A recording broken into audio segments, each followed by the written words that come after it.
What would it be worth to know before you planted a single thing, the specific mistakes that cost experienced growers years of effort, entire harvests, and in one case on this list, a genuinely miserable afternoon that could have been completely avoided? These are not abstract warnings. They are 7 plants that taught specific hard lessons, and the lesson from each one changes how you grow it completely. Jerusalem artichoke. The mistake was planting it freely in an open bed. 3 tubers went in along the back fence in early spring. The harvest that autumn was impressive. What happened over the following 18 months was not. The plant spreads by underground tubers with complete indifference to garden boundaries, neighboring plants, paths, or any human preference about where food should and should not grow. By the second summer, it had moved 30 feet laterally and was emerging between paving stones 15 feet from the original planting site. The correction took 2 full seasons. The lesson is simple and should come before anything else. Jerusalem artichoke belongs in a contained space from day one. A large barrel, a raised bed with solid sides going at least 18 inches deep, or a deliberately isolated patch where spread in all directions is acceptable. In that contained context, it is extraordinary. The underground tubers store through winter without any processing, provide caloric density that rivals grain, and produce a harvest from a single planting that continues indefinitely. Hardy in zones 3 through 9. Deer browse the tall sunflower-like stalks, but the underground harvest is untouched. Container growing in a 30-gallon or larger barrel with no drainage holes prevents any escape into surrounding soil. Territorial Seed at territorialseed.com carries tubers in spring, as do many Etsy perennial vegetable sellers. The second lesson with this plant, which comes after the containment lesson, introduce the tubers into your diet gradually. The inulin content that makes them nutritious for gut bacteria causes significant digestive discomfort when eaten in large quantities by people not yet accustomed to it. A small portion at a time, increasing gradually over several weeks, allows the gut bacteria to adapt. Slice and dehydrate harvested tubers at 135 degrees until brittle, then grind into flour and seal in glass jars. Holds for 12 months. Tip: harvest from one end of the contained bed each year and leave the other end untouched to self-restock the following season. Comfrey. The mistake was not knowing the difference between common comfrey and Bocking 14 before purchasing. Every permaculture resource recommends comfrey. Every experienced grower talks about its deep taproots mining subsoil minerals, its extraordinary leaf mass for mulching, its companion planting value beside fruit trees. What those resources do not always state clearly enough is that common comfrey, the species most likely to arrive as an unlabeled cutting from a well-meaning neighbor or an unspecified online seller, self-seeds aggressively and spreads by root fragments into every disturbed soil surface in reach. Within 2 seasons of planting common comfrey in a productive garden bed, it appears between vegetable rows, at the base of fruit trees, along path edges, and in places no one intentionally planted anything. Removing established comfrey is a serious undertaking. Any root fragment left in the ground becomes a new plant. In the 1950s, a British horticulturalist named Lawrence D. Hills conducted years of trials at his research station in Bocking, Essex, testing dozens of comfrey strains to find the ideal garden variety. The one he identified as number 14, Bocking 14, produces almost no viable seed, meaning it does not self-spread by seeding into surrounding areas. It can still spread from root fragments if roots are disturbed and distributed, but that is a manageable condition compared to the seeding problem of common comfrey. Hills named the association he founded after Henry Doubleday, the Victorian Essex smallholder who had originally imported Russian comfrey from St. Petersburg in the 19th century. The organization he built, now known as Garden Organic, holds the national collection of comfrey at Brighton to this day. Bocking 14 is the only comfrey worth planting in a managed garden, hardy in zones 3 through 9. Deer generally avoid it due to the rough, bristly texture of the leaves. In a 25-gallon container, it is manageable and productive for mulching surrounding pot plants. Strictly medicinal seeds and Comfrey UK at comfrey.co.uk both carry genuine balking, 14 root cuttings. Dried leaves ground into powder and sealed in glass jars provide a long-lasting garden input that never expires. Tip: cut the plant to ground level 3 to 4 times per season.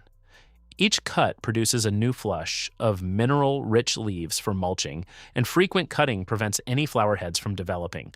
Sweet cicely. The mistake was pulling the seedlings as weeds. Sweet cicely self-seeds with considerable enthusiasm, and the young seedlings emerging around an established plant in spring look, to an untrained eye, remarkably similar to a number of common garden weeds. 3 seasons of weeding them out before recognizing what they were meant, 3 seasons of lost harvest. The seeds are the most valuable part of the plant, and they were never allowed to develop. Sweet cicely is a perennial herb native to mountainous Europe, with a flavor that sits between anise and licorice in every part of the plant. The feathery leaves, the hollow stems, and especially the large green seeds harvested before they ripen. Those immature seeds are sweet enough that, historically, a handful of them stirred into a tart fruit dish. Gooseberries, rhubarb, blackcurrant reduce the quantity of sugar required for palatability by a measurable amount. Food scientists have confirmed this effect. The essential oils in sweet cicely interact with taste receptors in a way that enhances the perception of sweetness without adding caloric sugar. Medieval cooks understood this intuitively. They used it routinely in exactly this way for exactly this reason. Hardy, in zones 3 through 7. Deer do not reliably browse it. The strong anise scent is a deterrent in most conditions. Container growing in a 12 to 16-inch pot works well. Allow some seeds to fall into the pot each year, and the colony self-perpetuates without any intervention. Strictly medicinal seeds carry seed, as does horizon herbs. The seeds, harvested when large and green and still slightly soft, are the premium harvest. Eat them fresh or freeze them on trays and transfer to sealed bags, where they hold for 6 months. Dried leaves sealed in glass jars hold the flavor for up to a year. Tip: mark the seedlings clearly when they emerge in spring, so that nothing gets pulled before it can be identified. A small label or ring of stones around each cluster solves the problem entirely. Goumi berry. The mistake was treating it as a standalone fruiting shrub and planting it alone in the middle of a bed where its most important function was completely wasted. Goumi is a nitrogen-fixing shrub. Its root system hosts bacteria that convert atmospheric nitrogen into a form that feeds surrounding plants, in the same biological process that makes legumes valuable to vegetable gardens. Planted in the center of a grass lawn, that function does precisely nothing. Planted beside a fruit tree, it provides a continuous low-level nitrogen supply to the tree's root zone across the entire growing season, contributing to fruit set and overall tree health in ways that become visible within 1 to 2 seasons. The fruit it produces are nut, small red berries with silver flecking, tart and sweet simultaneously, rich in lycopene at concentrations comparable to the related autumn olive, is a genuine secondary benefit. The primary value in a food garden is as a companion, and that value is only realized if it is planted where the companion relationship can function. Unlike its close relative, the autumn olive, Goumi is not classified as invasive in most of its North American growing range, meaning it can be planted without the legal and ecological concerns that attend its relative. Hardy in zones 4 through 9. Deer browse it occasionally, but the somewhat astringent berries make it a lower preference plant. In a 15 to 20-gallon container, it produces fruit and can be managed as a productive patio shrub. Raintree Nursery at raintreenursery.com carries name varieties. Oikos Tree Crops at oikostreecrops.com is another reliable source. Dry the berries in a single layer on screens until leathery and store in sealed glass jars for up to a year. Tip: plant at least 1 Goumi within the drip line of every fruit tree in your garden.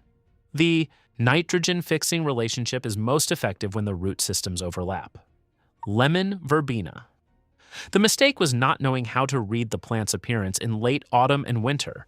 Lemon verbena drops every leaf before dormancy sets in, completely, without exception, leaving bare woody stems that look, to every reasonable visual assessment, like a dead plant.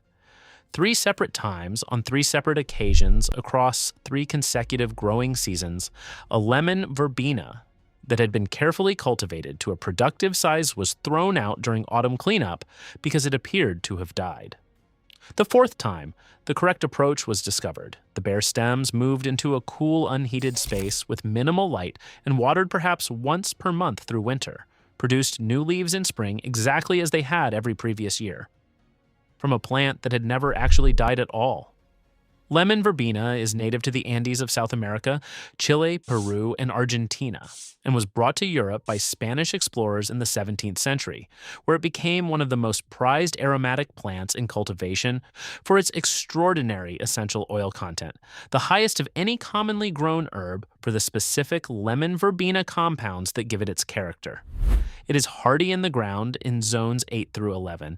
In zones 3 through 7, a container is the only practical approach, and the container is what makes the overwintering mistake possible to avoid. Bring it inside before first frost, reduce water to almost nothing, ignore its apparent death through the cold months, and wait. Hardy in the ground to zone 8. Deer avoid it. The intense lemon fragrance is a reliable deterrent. A 12 to 16-inch container is sufficient for a productive plant. Logis Greenhouses at logis.com carries established lemon verbena plants in containers. Dry leaves quickly at low heat to preserve the essential oil content.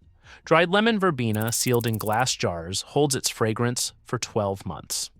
Tip: resist every instinct to remove the bare stems through winter.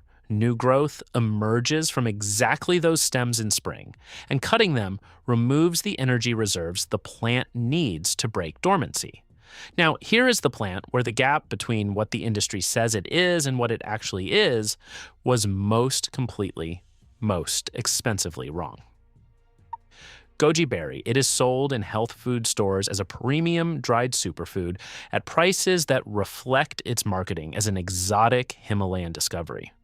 The supplement industry built an entire category around it in the early 2000s under the name Goji, a name that did not exist in any botanical literature before that decade. The plant had been known in Western botany as wolfberry for centuries, and in China, where it has been cultivated and eaten as an ordinary food for over 2,000 years, as Ningxia guqi. There was nothing exotic about it. It was a regional staple, consumed as both food and medicine across the Ningxia region of northwestern China long before anyone in a marketing department decided to rename it and charge $40 a pound for the dried fruit. What the marketing materials also do not mention is what the plant actually does when you grow it. It grows to 8 or 9 feet tall without pruning. It develops thorns on most commercially available varieties. It spreads by root suckers that emerge several feet from the parent plant across multiple growing seasons. It is, beneath the premium packaging, a vigorous, thorny, sprawling shrub with the growth habits of a plant that spent thousands of years surviving in some of the most demanding terrain in Asia.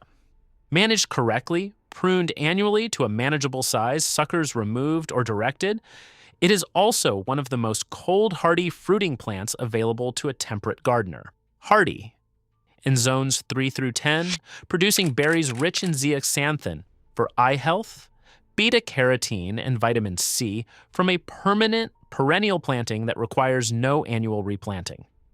The fruit is genuinely nutritious. The plant is genuinely extraordinary. But it requires management that the supplement industry never prepared anyone for. And most people who buy it as a novelty health plant discover what they actually have only after the 3rd growing season when it has taken over a fence line. Deer browse it occasionally, but the thorny structure provides significant self-protection. A 15-gallon container with Annual pruning controls it completely. Raintree Nursery carries name varieties. Stark Brothers carries it as well. Dry harvested berries on screens until fully desiccated and store sealed in glass jars for up to 12 months. Tip: prune to a single leader and remove all suckers consistently each season. The pruned plant produces more berries on shorter, more accessible canes than an unpruned one ever will. Before the final plant on this list, drop a comment and tell us which of these mistakes you have made yourself or nearly made. We read everyone, and your experience shapes what we cover next. We are grateful for every one of you here. Elderberry. This one has a specific memory attached to it. A fully ripe cluster of elderberries was picked from a first-season bush in late August. The berries were dark, plump, and looked exactly like the dried version sold in capsule form at any pharmacy. A handful of them went directly into the hand and directly into the mouth. The following several hours were spent wishing that had not happened. Raw elderberries contain a compound called sambunigrin, a cyanogenic glycoside that breaks down in the body to produce hydrogen cyanide in small quantities. Not enough to cause serious harm in a handful of berries for a healthy adult, but more than enough to cause significant nausea, vomiting, and the kind of physical misery that ensures the mistake is never repeated. Cooking destroys sambunigrin completely. Simmered into a syrup, baked into a jam, or processed into a fermented preparation, elderberries are entirely safe, and the clinical evidence for their immune-supporting properties is genuinely strong. Raw, they are not food. That lesson is the most important one this plant teaches, and it should come before anything else. The second mistake made with elderberry, discovered the following season when the bush produced a fraction of the expected fruit, was planting only one. Elderberry is self-fertile to a degree, but produces dramatically more fruit when cross-pollinated by a second different variety planted nearby. Two plants of different named varieties, spaced within 50 feet of each other, produce quantities of fruit that a single plant never approaches. Hardy in zones 3 through 9. Deer browse the foliage of young plants, so protection for the first 2 seasons in high-pressure areas is worthwhile. A 15 to 25-gallon container supports a productive elderberry for several seasons. Raintree Nursery at raintreenursery.com carries named varieties. Bob Gordon and Adams are 2 of the highest producing for the U.S. market. For the UK, Real Seeds and Specialist Fruit Nurseries carry named European varieties. Simmer harvested berries with water and a small amount of sugar into a concentrated syrup, strain, and store in sealed glass bottles in the refrigerator for up to 3 months, or freeze in portions for up to a year. Tip: plant 2 different named varieties within pollination range of each other from the very first season. The difference in fruit yield between a solo plant and a paired planting is not marginal. It is substantial enough to change the entire calculus of growing this plant. 7 plants, 7 mistakes. None of them need to be yours. If this gave you something useful before you put a single plant in the ground, a like takes 2 seconds and genuinely means more to us than you know. Subscribe so you do not miss what comes next. Your support means everything.